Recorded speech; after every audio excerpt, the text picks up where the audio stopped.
I've got a very, very powerful, yet extremely simple and easy to understand point for you that will help you expose Muhammad whenever there's breaking news of mob violence over allegations of blasphemy. You'll want to keep this handy. You want to keep this in your tool belt because we all know that more mob violence is coming in places like Pakistan. Now, in several of my videos, when we're examining someone's claim that mob violence against so-called blasphemers has nothing to do with Islam, I quote passages like Sunan Abu Dawud 4361, where a man brutally murders his slave girl, who was also the mother of his children, for the crime of insulting Muhammad. But there's something in this passage that I've never pointed out, and once you see it, you'll understand why Muhammad is the one to blame for vigilante violence in Islam, and you'll be able to show Muslims why their prophet is directly responsible for the mob violence we see in the Muslim world.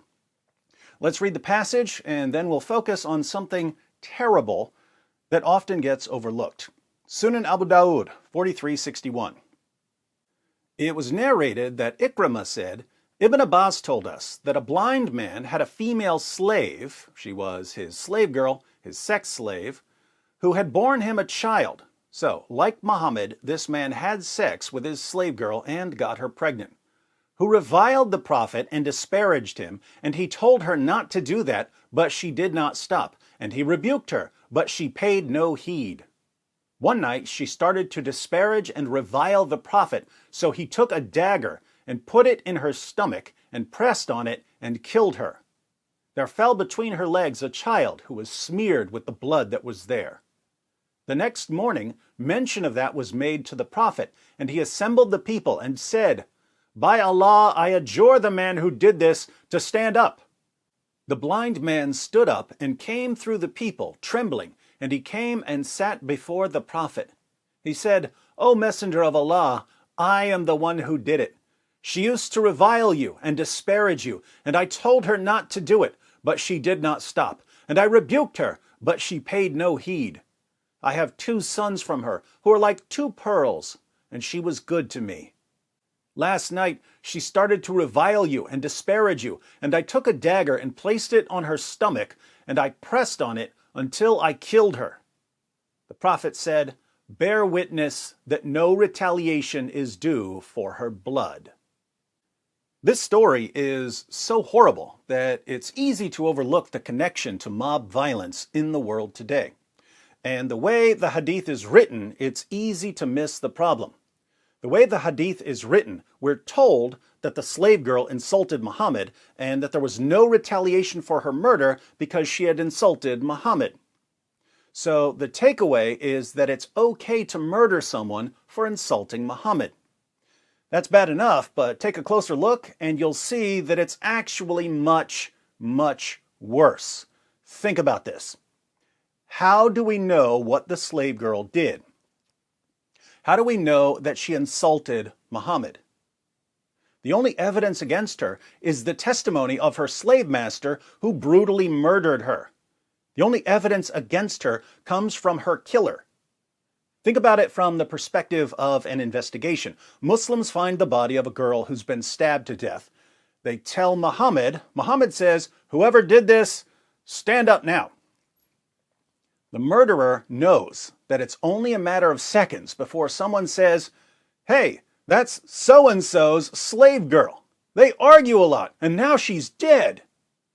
So he stands up and says, yes, I brutally murdered her, but I couldn't help myself because she insulted you. And the man gets away with murder.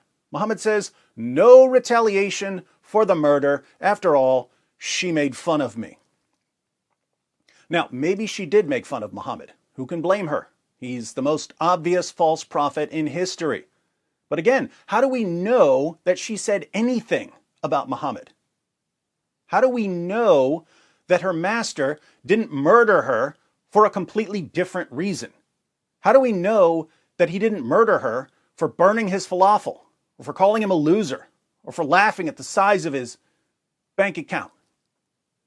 He could have murdered her for anything and then claimed that she insulted Muhammad, knowing that this would give him the best chance of getting away with murder. Muhammad set a very dangerous precedent here. How many times have we heard about a mob brutally murdering a man or a woman for blasphemy in Pakistan, and it turned out that someone from the mob had falsely accused the man or the woman, or that the only evidence against the man or the woman was the testimony of someone that he or she had been arguing with? We've seen that over and over and over again. Why do people keep getting away with murder by mob? Because of Muhammad. People in Pakistan know that if you have a disagreement with someone, especially with a Christian or a Hindu, all you have to do is scream, "Help! Help, brothers and sisters! This man just insulted Muhammad! This man burned a Quran!" And a mob will form and beat him to death for you. And the government can't really fix the problem because the problem comes directly from Muhammad. According to Muhammad, all you have to do is simply claim that someone insulted him, and you get a free pass for murder. So, that's something you'll want to share whenever there's breaking news of mob violence for blasphemy in the Muslim world. If you'd like a picture of Sunan Abu Dawud 4361 in English and Arabic, your old pal D Wood has once again got you covered. The link is in the description box. Click the link, save the source, and keep it handy. Because believe it or not, someone's going to lie to you about this. It just backfired on you. It just backfired on you. This is a part of a religion. There's a reason to it. Yeah?